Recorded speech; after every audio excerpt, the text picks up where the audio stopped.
Hello दोस्तों, welcome to Vidya home. आज हम आपके लिए लाए हैं कॉन्स्टिट्यूशनल लॉ ऑफ इंडिया।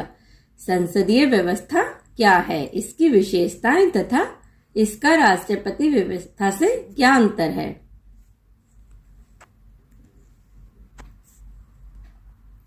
संविधान की प्रकृति के अनुसार लोकतांत्रिक देशों में सरकार दो प्रकार की होती है।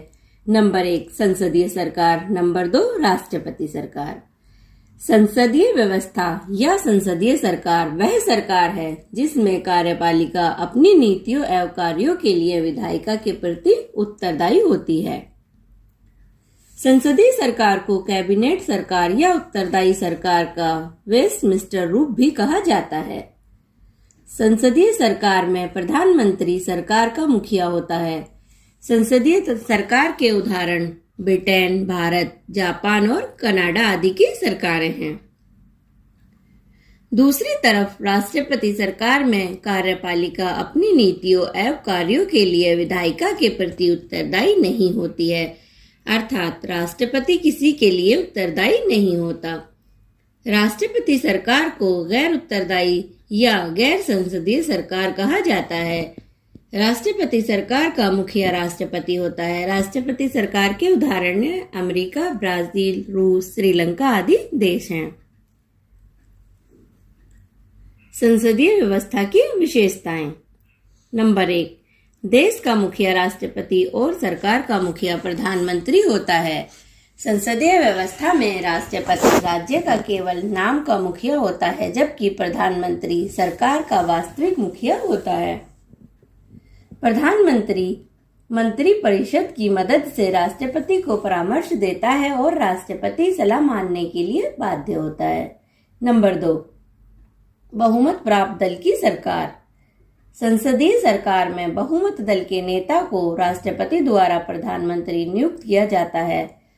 प्रधानमंत्री की मदद के लिए मंत्रिमंडल का निर्माण किया जाता है, जिसकी नियुक्ति प्रधानमंत्री के परामर्श पर राष्ट्रपति करता है।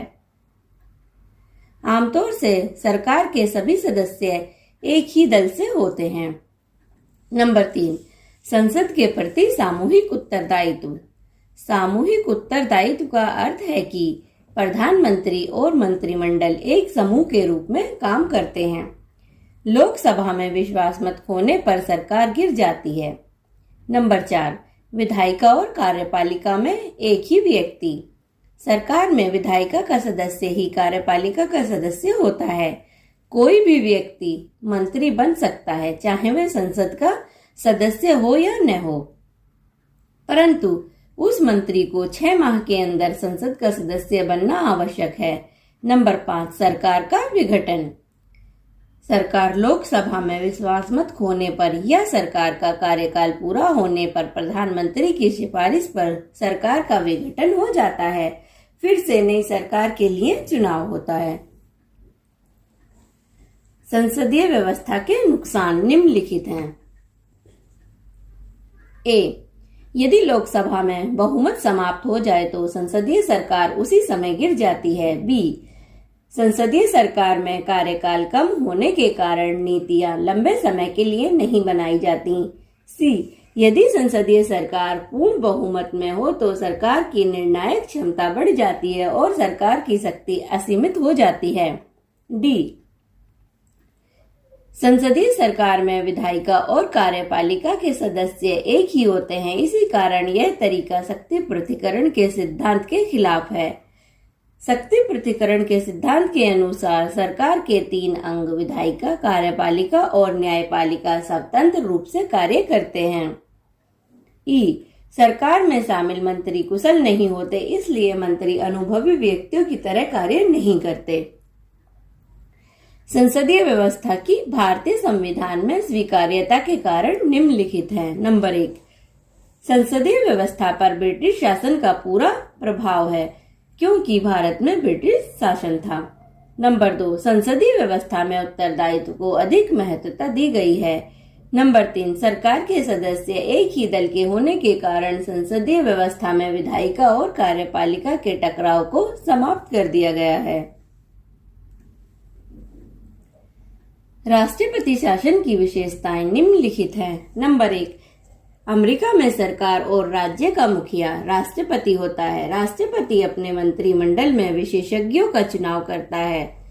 जो विधायिका से अलग होते हैं उनको सचिव कहा जाता है और वे केवल राष्ट्रपति के लिए उत्तरदायी होते हैं।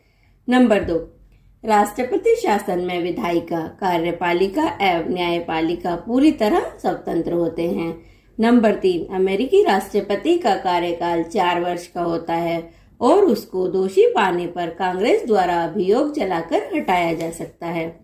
नंबर 4, राष्ट्रपति और सचिव कांग्रेस के लिए उत्तरदायी नहीं होते।